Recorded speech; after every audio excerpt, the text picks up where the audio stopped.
Hola, estamos en la unidad 3 con el cargo por combustibles y lubricantes.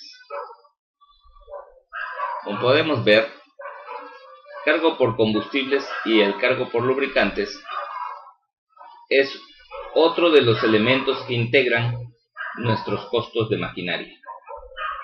Lo veremos desde el aspecto teórico y práctico y algunas recomendaciones para la aplicación de métodos estadísticos.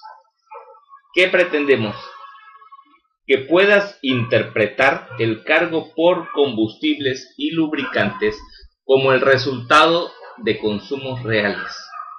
No son solamente las fórmulas, el resultado de los consumos reales obtenidos como el promedio estadístico en función de la actividad que cada equipo realiza. Es decir, un equipo, un tractor, puede estar consumiendo cierta cantidad de combustibles por hora dependiendo de la potencia de trabajo. Pero uno puede considerar cualquier potencia de trabajo y no necesariamente corresponder con lo que se está haciendo.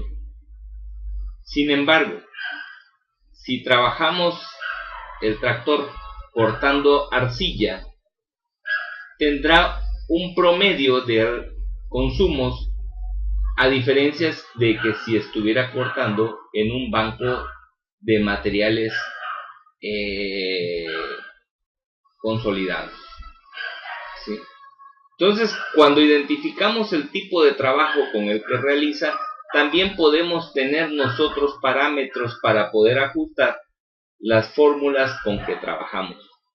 Sin embargo, nos vamos a centrar principalmente en aquellas fórmulas que son recomendadas por la normativa que normalmente utilizamos, que es el reglamento de la Ley de Obras Públicas, pero tomando conciencia de que podemos evaluarlo de otra forma, por métodos estadísticos. El cargo dice que el cargo por combustibles es el cargo derivado de los consumos de gasolina o diésel para la operación de los equipos. El consumo de estos combustibles en los equipos puede evaluarse a través de los manuales de los equipos mediante parámetros de referencia o bien mediante el seguimiento estadístico de los mismos, como estábamos mencionando. Comúnmente suele utilizarse los siguientes factores.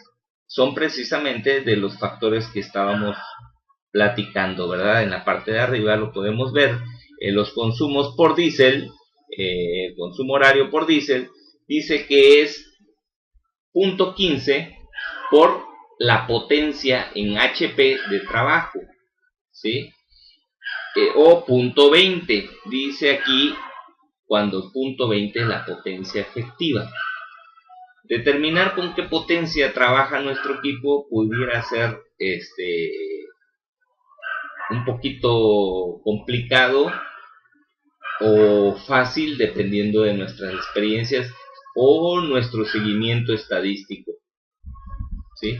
En gasolina se suelen utilizar otros factores, siendo que la gasolina tiene un mayor octanaje.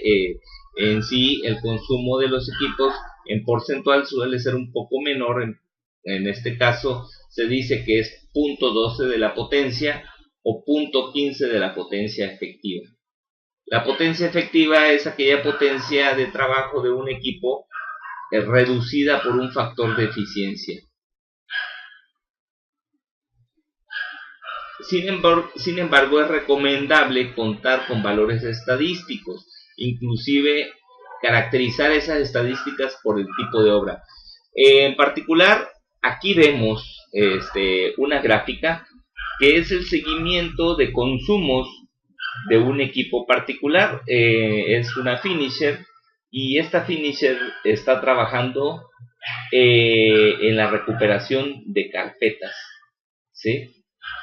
La línea azul que ustedes pueden notar en esta gráfica es lo que se pretende que consuma en 8 horas de trabajo. de acuerdo a su potencia y a su factor de eficiencia, ¿sí? En este caso se está considerando que consume 10 litros por hora y que en 8 horas de trabajo debería estar consumiendo 80 litros. Sin embargo, en un inicio del seguimiento de las obras, nosotros vemos que inicia trabajando y conforme se va acoplando al trabajo el operador, entonces vamos teniendo un rendimiento de ese trabajo y por tanto un ajuste en el consumo del mismo. Entre más efectivo es el trabajador, va utilizando más el equipo y va consumiendo un poco más de manera horaria o de manera diaria. Y de alguna manera podemos ver en este análisis que el porcentaje del consumo fue el 48%. En este lugar logramos apreciar 48% de los 10 litros que según nosotros iba a consumir. Estamos básicamente a la mitad, ¿sí? Estamos a la mitad en promedio, aunque si nos damos cuenta en la gráfica casi llegamos al 60% del consumo como un máximo, y de ahí vemos nuevamente la disminución de los valores. ¿Qué quiere decir con esto? Que los parámetros que nos indica la normativa de punto 15 o de punto 20, punto 12, etcétera, simplemente son valores referidos a un equipo que se encuentra trabajando en óptimas condiciones, posiblemente a partir de valores estadísticos o de estimaciones dadas por el proveedor de equipos. Sin embargo, en la realidad nosotros tenemos que conciliar los valores de acuerdo a la tipología de obra y de acuerdo al personal que opera de nuestros equipos. Y esto es la importancia de un seguimiento estadístico, nos ayuda a prever correctamente dichos consumos. Bueno, también los lubricantes. Acuérdense que tenemos dos puntos que tratar: el cargo por combustibles y el cargo por lubricantes. El cargo por lubricantes: durante la operación de los equipos, los lubricantes van perdiendo viscosidad, ¿sí? Debido a esto, alguna parte de ese lubricante se quema debido a la fricción. El lubricante ayuda a que al estar trabajando la máquina, el fierro de la máquina contra fierro se fricciona y se desgastaría, se sobrecalentaría, se desgastaría y se pudiera tronar. Si ustedes se frotan las manos simplemente con cierta fuerza, ustedes van a generar calor.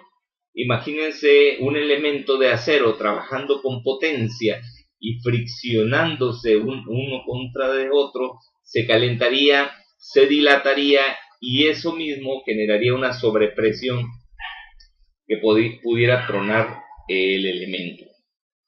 Para evitar eso, utilizamos los lubricantes. Como podemos ver en esta gráfica, el lubricante se infiltra en medio de los elementos mecánicos y los ayuda a que trabajen con poca fricción o nula fricción. Recuérdense que la labor del lubricante es presentar una resistencia nula al cortante, y como es nula al cortante, se desliza básicamente una contra de otra. Al no haber un choque entre ellas, la generación de calor no existe. Lógicamente que esto sería lo óptimo, pero pues en este caso el lubricante que está trabajando finalmente siempre va a haber un cierto grado de fricción dependiendo de la eficiencia del mismo o de la antigüedad del mismo, y esta fricción va generando cierto desgaste en las piezas que se va mezclando con el lubricante como arenilla y al final puede representar una lija, por lo que debemos sustituir ese lubricante. Los cambios de aceite se recomiendan normalmente en cada 100 horas o cada 200 horas, dependiendo del tipo de lubricante que estamos utilizando, la calidad del lubricante, pero también de los filtros que estemos utilizando. Un mal filtro pues va a requerirse una sustitución mucho más regular, porque de otra manera vamos a dañar el equipo. El aceite debe cambiarse para evitar que los elementos en fricción se desgasten y se dañen, dice en esta diapositiva. Bueno, el cargo por lubricantes entonces es el cargo derivado de los consumos de aceite utilizado para la operación de los equipos. Y de acuerdo a la norma podemos aceptar lo siguiente. La normativa nos sugiere en este caso algunos parámetros. Yo lo dividí en consumos cotidianos, quiere decir que estamos normalmente checando los niveles de nuestros equipos y hay que rellenarlos, ¿verdad? Hay que sustituirle ese consumo. Y también tenemos los consumos periódicos. En este caso, tiene que ver con la capacidad del almacén de aceites, el cárter en este caso, y el tiempo en que lo vamos a cambiar. De esta manera tenemos el consumo por lubricantes. Vamos a pensar que en el cárter le caben 20 litros o le caben 40 litros y lo cambias cada 100 horas. Entonces 40 litros entre 100, pues básicamente te viene dando lo que vas a consumir cada reemplazo, ¿no? Y de esta forma podemos aplicar la fórmula del CTA, que es el consumo total de lubricantes, igual al consumo cotidiano de los lubricantes más el consumo periódico, ¿sí? Sobra decir que un control estadístico nos permite obtener los costos más reales de este consumo, al igual que lo vimos con el cargo por combustibles, ¿sí? Bueno, pues básicamente hasta aquí la explicación de estos dos cargos. Ustedes podrán implementar su propio sistema para llevar el control de sus consumos de lubricantes. Cualquier duda, cualquier idea que quieran aportar sobre ese tema, podemos dialogarlo. Al final encontrarán alguna referencia de cómo llevar un control de calidad en los lubricantes al final del capítulo de esta lección, perdón. Al final de la lección van a encontrar un link en el cual ustedes podrán ingresar a un archivo en PDF y descargarlo inclusive, y que de alguna manera habla sobre el control de calidad en los combustibles. Gracias.